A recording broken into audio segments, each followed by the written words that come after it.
Imana ikubikiye ibyiza. Imigambi Imana igufiteho ni myiza kandi Imana ikubikiye ibyiza. Erega nta nubwo imigambi y'Imana yakwigwa mu mutwe wawe, nta nubwo bisaba ngo bimenye, nta nubwo byasaba ngo ibanze ko kwisobanura oya, ahubwo yigirira icizere. Imana ikubikiye ibyiza. Hari ibintu byinshi nagiye nyuramo, rimwe sinumva impamvu yabyo, nanjye nkabona ko Imana itankunda, rimwe na rimwe nkivovota, nkiheba, nkavuga, ariko nyuma yaho nkavuga iyo ndebye ibyo nyuramo ubu ndavuga warakoze kwanshishiye hahandi kwari kugira ngo bizagirire umumaro abantu benshi. Kandi tuzi yuko kubakunda Imana byose bifataniriza hamwe kutuzanira ibyiza. Kugira ngo ufatire ijambo, Imana itubikiye ibyiza. Nubwo tutabireba, Imana itubikiye ibyiza. Ibyo Imana igambirira kuri wewe ni byiza si bibi. Yifuza kukurema umutima w'ibyo uzabona hanyuma. Ibyo Imana igambirira ku buzima bwawe ni byiza ntabwo ari bibi. Yifuza kukurema umutima w'ibyo uzabona hanyuma. Tuzi yuko kubakunda Imana byose bifataniriza hamwe kutuzanira ibyiza. Ari bo bahamagawe nk'uko Imana yagambiriye. Fa kuba gusa barahamagawe. Nubwo yakunyuza utumva, Imana ikubikiye ibyiza. Nubwo waba utabireba. Abantu benshi bavuga ngo ubuse ngo izabizana nshaje. Imana ishobora gukora mu mutima igakuramo umubabaro wagize ubuzima bwose, icyumweru kimukishima nk'uwishimye ubuzima bwose. Nibikora mu mutima. Tuzi yuko kubakunda Imana byose bifataniriza hamwe kubazanira ibyiza. None nanjye nagira ngo nkubaze, kwiheba, kurira, kuvuga nabi, kwigunga, ibyo bintu byose bizagufasha iki? Cyakora bizakwangiza. Niyo mpamvu Imana yatubujije kwiganyira nuko izi ngaruka zabyo. Nta mpamvu nimwe ukwiye kwiganyira, kuko tuzi ko kubakunda Imana byose bifataniriza hamwe kutuzanira ibyiza. Roma 8 umurongo wa 28 haravuga ngo kandi tuzi yuko kubakunda Imana byose bifataniriza hamwe kubazanira ibyiza, ari bo bahamagawe nk'uko yabigambiriye. Kandi tuzi yuko kubakunda Imana byose bifataniriza hamwe kubazanira ibyiza, ari bo bahamagawe nk'uko yabigambiriye. Amen. Insanganyamatsiko yacu y'uyu munsi iravuga ngo Imana itubikiye ibyiza. Hano Bibiliya tubwiye ngo kandi tuzi yuko. Iyo bavuga ngo tuzi yuko ni ubuhamya bw'umwanditsi. Umuntu nakubwira ko azi ibintu cyangwa se ari bwo buzima bwe uzabimwubahire. Iyo umuntu yize kogosha umusatsi, impamvu tujya muri salo ukemera akaguhindukiza akakogosha nuko ari byo yize. Hanyuma kuko utazi kudoda, iyo ugiye kuwize kudoda arakudodera. Ushobora kuba ufite PhD ariko utazi kudoda. Kubera ko utize gukanika imodoka uzi kuyitwara gusa, iyo ugiye muri garage uba uzi ko umukanishi ari byo yize, urabimwubahira. Iyo ugiye kwa muganga ntabwo bivuga ngo ubwo ukora muri banke no kuvura urabizi. Yeguza imibare ku rwego ruhanitse, ariko undi nawe yize kuvura. Birashoboka ko wize kuvura nawe atazi imibare. Muri banke atahakora ngo abibashe. Bibiliya tubwiye ngo kandi tuzi yuko. Paulo ibi ntabwo bwari ubumenyi yize mu ishuri, oya. Ku mashuri asanzwe yari dogiteri, yari umuhanga pe, ariko igihe yari haratoteza abantu b'Imana, umuco waramuviriye yikubita hasi. Yesu aramubaza ngo urinde wowe umpiga. Arangije kumenya uwo ari we, ndavuga Paulo amenye Kristo uwo ari we, yagiye kwa Ananiya amurambikaho ibiganza, ibimeze nk'imboneranye bimuva ku maso, bivuze ngo arahumuka. Ariko yamaze imyaka irenze 3 mu butayu bwa Araba asenga ku manywa na nijoro. Birasa nkaho Yesu yagarutse mu buzima bwe akamubwira, akamwigisha. Niyo mpamvu uzasoma mu Bakorinto avuga ngo icyo nahawe n'umwami kumenya nico nababwiye nanjye. Uzi ikintu kibabaje ubu, twigisha ibiri mu bwenge na teologiya gusa, ariko tutahawe n'umwami kumenya. Mu yandi magambo bitahindutse ubuzima tubaho bwa buri munsi. Ibitaraguhinduye nta wundi muntu byahindura, ibitaragukije nta wundi muntu byakiza. Dukwiye kuba tuvuga ngo kandi tuzi yuko, bivuze ngo ni urugendo twagendanye n'Imana, hanyuma turabimenya bitari mu bwenge, ahubwo byahindutse ubuzima tubaho. Ikibazo cyabaye muri aka karere ni uko abantu bazi iby'Imana mu mutwe no mu mpapuro, ariko bitahindutse ubuzima bwabo bwa buri munsi. Niyo mpamvu akenshi dufatisha abantu inyuguti gusa itagira umwuka wera ntishobora gutanga ubugingo. Ni byiza kugira ubumenyi bw'ijambo ry'Imana, ni byiza kububizi, ariko ni byiza ko bihinduka ubuzima ubaho, bigasa n'ubuzima ubaho bwa buri munsi. Hano Pawulo yavuze ngo kandi tuzi yuko. Nagira ngo nkubaze, imyaka umaze mu nzu y'Imana, imyaka umaze usenga, umaze kumenya ibingana bite? Ni ibiki bimaze guhindura ingeso zawe, bimaze guhinduka ubuzima ubaho, wavuga ngo kandi tuzi yuko? Tuzi yuko si mu bwenge, ni ubuzima, ni pratique y'ijambo ry'Imana. Kandi tuzi yuko ku bakunda Imana byose, byava kuri Satani, byava ku Mana, byava ku bantu, ibitugerageza naho hatatu biva. Hari iby'Imana tunyuzamo kuko ari ishure kugira ngo icyaze kwizera kwacu turusheho gusa nayo. Hari biva kuri Satani kugira ngo dutakaze ibyizegwa, tuve mu nzira y'agakiza. Hari biva ku miterere yacu kubera ko hari aho dukwiye guhinduka. Ibyo bintu byose aho byava ku bantu, byava ku Mana, byava kuri Satani, intego ikwiye kuba imwe. Ukwiye kumenya ko Imana ikubikiye ibyiza. Hirya y'ibyo nyuramo hari ibyiza Imana ikubikiye. Imigambi y'Imana irakomeje. Ejo ni heza kuruta uyu munsi. Tuzi yuko ku bakunda Imana byose bifataniriza hamwe kutuzanira ibyiza. Uzi ikibazo kihari, abantu benshi binubira ibyo banyuramo, babibona nk'urupfu, babibona nk'aho Imana ibanga. Iyaba yankundaga ntiyari kwemera ko ntinda gushaka.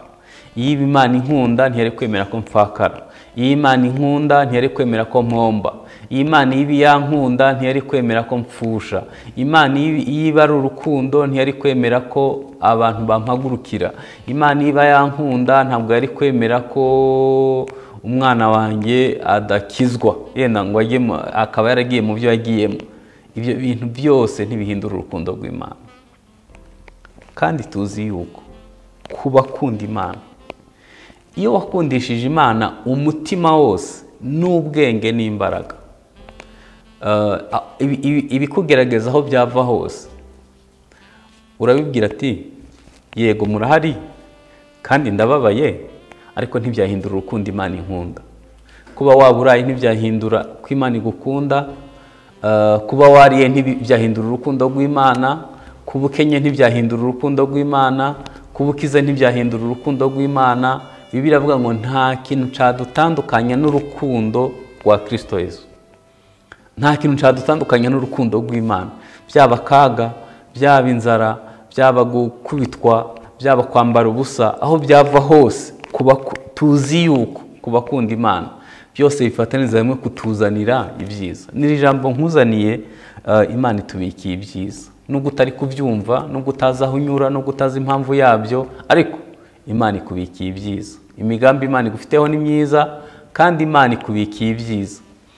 Erega nta nubwo imigambi y'Imana yakwigwa mu mutwe wawe, nta nubwo bisaba ngo ubimenye, nta nubwo byasaba ngo ibanze ko kwisobanuraho, oya, ahubwo yigirira icyizere. Imana ikubikiye ibyiza. Hari ibintu byinshi nagiye nyuramo, rimwe sinumva impamvu yabyo, nanjye nkabona ko Imana itankunda, rimwe na rimwe nkivovota, nkiheba, nkavuga, ariko nyuma yaho nkavuga, iyo ndebye ibyo nyuramo ubu ndavuga warakoze kwanshishiye hahandi, kwari kugira ngo bizagirire umumaro abantu benshi. Kandi tuzi yuko ku bakunda Imana byose bifataniriza hamwe kutuzanira ibyiza. Ndashaka gutanga urugero ku bantu babiri nzi ko mwuzi kandi mukunda. Uwa mbere ni Yosefu. Yosefu bavukana n'abana babiri, Yosefu na Benyamini.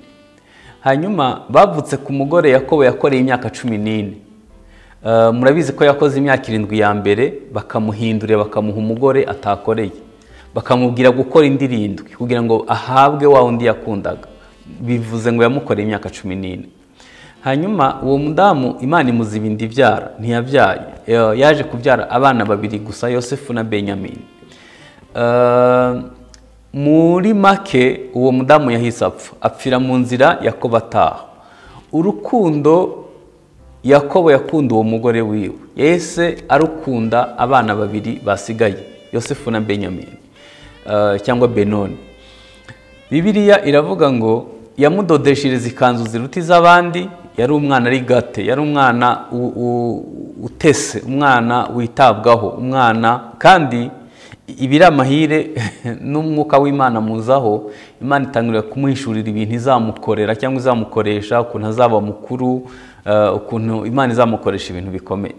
Ariko ikintu gitangaje nuko umunsi umwe agiye gusura bene se, iyo bagiye kuragira, bari baramugirisha, ari bamwanga kuko ngo rimwe na rimwe yavuga amakosa yabo, ngo bagira inama, aravuga ngo muze tumwice tumuhambe muri uyu mwobo, tuzamenya amaherezo y'inzozi ze niba azatuyobora koko, dore ko yigize karosi. Ibaze umuntu nka Yosefu yarose imiba imwunamira, se na nyina abayoboye, hanyuma agahita yisanga mu mwobo. Icyakora muri uwo mwobo wacukuriwe kubika amazi, nta mazi yari arimo. Bibiliya tubwiye ngo kandi tuzi yuko ku bakunda Imana byose bifatanizamo kutuzanira ibyiza. Hanyuma intego yacu iravuga ngo Imana itubikiye ibyiza byinshi. Ntekereza ko ari muri uwo mwobo nta byiza yabonaga, yavuga ati ndapfuye birarangiye. Yego Imana imurindiye muri uwo mwobo, nta mazi asanzemo, cyakora imisundwe yengira ngo yari irimo, kuko ahantu hacukuriwe kubika amazi ntihari habereye aho, ntabwo hari ahantu heza birumvikana. Azamutse mu ntera yisanga bamugurishije, ni ukuvuga ngo bamukuye mu mwobo bamugurisha. Ni urugendo rwa kilometero nyinshi kuva aho bari kugera muri Egiputa. Umuntu w'umugabo azi kugenda mu butayu hagenda ukwezi.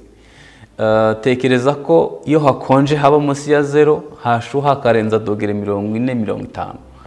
Aho hantu yahanyuze ubwo rugendo rwose ku mwana w'imyaka 16. Ntabwo yagiye n'imodoka, yagiye ahambiriye nk'umuntu baguze. Birumvikana ubwo buzima ko bwari bumeze. Ageze ku isoko ry'imbata aho bagurishiriza abagurano, urumva ukuntu yari amerewe. Abasore barabagura beza. Potifara avuye ku kazi ko kurinda umwami, atashe nimugoroba baca ku isoko, asanga agasore karaho k'imyaka 16 gashonje kagaheburayo kumiwe, arakagura. Mwumve ko agiye gukora adahembwa nk'umugurano. Icyakora Bibiliya avuga ngo ukuboko kwiza kw'Imana kwari ku buzima bwe. Iyo bavuga ngo tuzi yuko kubakunda Imana byose bifatanizemo kutuzanira ibyiza, muri uru rugendo rwose ndi kuvuga hari ibyiza wumvamo. Hashize iminsi muka Potifari aramugambanira, bamufunga imyaka irenze 12. Gufungwa nico kintu kibi, ni gereza nyine. Ariko kuko kubakunda Imana byose bifataniriza hamwe kubazanira ibyiza. Rimwe umwami yararose abura wo kuzisobanura. Bibuka ko muri gereza hafungiyeyo umuntu ufite impano y'Imana, baramuzana arazisobanura. Farawo aravuga ngo twakura he undi muntu yuzuye umwuka w'Imana yabasha kujera neza iby'Abanyegiputa, kurinda neza umutungo w'Abanyegiputa. Uzi ikintu gitangaje, Abanyegiputa bico gihe yari yampire imeze nka kadufate Amerika y'ubu, bari abantu bayoboye isi yose, ibihugu 120 birenga.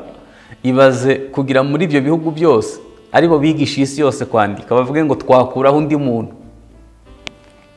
Tuzi ko kubakunda Imana byose bifatanizemo kubazanira ibyiza. Uwo munsi Yosefu bamwambitse imyenda myiza y'ibitare igezweho, isimbura ikanzu bene se bamwambuye n'umwenda w'akazi muka Potifari yamuregesheje. Uwo munsi yatahanye umukobwa umutambyi wa Ono. Uwo mukobwa w'umutambyi wa Ono yabaye umugore uwo munsi, ubwo nta nama y'ubukwe yabaye, nta reception, nta bindi bintu byamuhenze, umwami yarabikoze. Uwo munsi bamuhaye kuyobora ministeri 3 icyarimwe, minisiteri y'ububanyi n'amahanga, minisiteri y'imari n'ubutegetsi bw'igihugu. Yari umuntu yabaye umuntu ukomeye muri Egiputa. Tuzi yuko kubakunda Imana byose bifataniriza hamwe kubazanira ibyiza, aribo bahamagawe nk'uko yabigambiriye. Upfa kuba gusa barahamagawe, nubwo yakunyuzaho utumva, Imana ikubikiye ibyiza nubwo waba utabireba. Abantu benshi bavuga ngo ubuse ngo izabizana nshaje. Imana ishobora gukora mu mutima igakuramo umubabaro wagize ubuzima bwose, icyumweru kimukishima nk'uwishimye ubuzima bwose. Nibikora mu mutima. Tuzi yuko kubakunda Imana byose bifataniriza hamwe kubazanira ibyiza. None nanjye nagira ngo nkubaze, kwiheba, kurira, kuvuga nabi, kwigunga, ibyo bintu byose bizagufasha iki? Cyakora bizakwangiza. Niyo mpamvu Imana yatubujije kwiganyira nuko izi ngaruka zabyo. Nta mpamvu nimwe ukwiye kwiganyira, kuko tuzi ko kubakunda Imana byose bifataniriza hamwe kutuzanira ibyiza. Uwa kabiri nifuza kuvuga ni Dawidi. Dawidi avukana n'abandi bana, ariko ntiyagize amahirwe yo gukundwa na se na nyina. Ubwo buzima bwari bugoye. Nyuma yaho yagiye kuragira intama ahantu hari intare, muri zone irimo risike, ahantu hagoye. Abaho adafite ibyiringiro by'ejo hazaza. Yaravuze ngo nubwo data na mama bantaye, Uwiteka arantoraguye. Yabayeho adafite ibyiringiro by'ejo hazaza. Yaravuze ngo mba narihebye iyo ntizera ko nzabonera kugira neza mu isi y'ababaho. Ubwo buzima bugoye bumeze gutyo, aho yiciye Goliyati yarazi ko bigiye gucamo, bahita batangira kumuhiga. Yabaye mu buvumo bwa Adulamu imyaka 10, ahantu hataba amazi hagoye, ubwo buzima bugoye cyane. Abantu bamuhungiyeho bari imfubyi n'abinuba n'abahigwa n'abafite intimba mu mutima n'abanyamadeni, nta muterankunga wundi yari afite. Ubwo buzima bubamwe imyaka imeze gutyo, ariko igitangaje, aho niho yandikiye Zaburi zose. Aho hantu niho Imana yavuganye nawe ibintu bikomeye. Tuzi yuko kubakunda Imana byose bifatanizamo kutuzanira ibyiza. Ntabwo nzi ahantu uri kunyura, kandi birakomeye ku rwego rwawe, ariko nagira ngo ufatire ijambo. Imana itubikiye ibyiza, nubwo tutabireba. Imana itubikiye ibyiza. Ibyo Imana igambirira kuri wewe ni byiza, si bibi. Yifuza kukurema umutima w'ibyo uzabona hanyuma. Ibyo Imana igambirira ku buzima bwawe ni byiza, ntabwo ari bibi. Yifuza kukurema umutima w'ibyo uzabona hanyuma. Tuzi yuko kubakunda Imana byose bifataniriza hamwe kutuzanira ibyiza, aribo bahamagawe nk'uko Imana yagambiriye. Reka dusenge. Data, mu izina rya Yesu, turagushimiye ko tubikiye ibyiza. Ntibisaba ngo wisobanure kuri twe, ariko icyo tuzi ni uko imigambi yawe ari myiza kuri twe. Dushoboze kubyumva gutyo, kandi bihinduka ubuzima tubaho. Amajwi ya Satani yaturinde, dushoboze kumva ijwi ryawe, kuko uwari kukubona uri Getsemani, wari kukubona uri Golgota, yari kuvuga ko ibyiza birangiye. N'ababigishwa bamanuka Emawusi niko bavugaga. Baravuga ngo ni wowe mushitsi utazi ibyabaye, wa mwami wacu twari tuzi ko hari ibintu twari tuzi ko bizaba, hanyuma tubona ikinyuranyo cyabyo. Ariko ibyo ntibyahinduye kutugambiriraho ibyiza. Imigambi yawe iracakomeje kuri twe, ubu amavi yose arapfukama.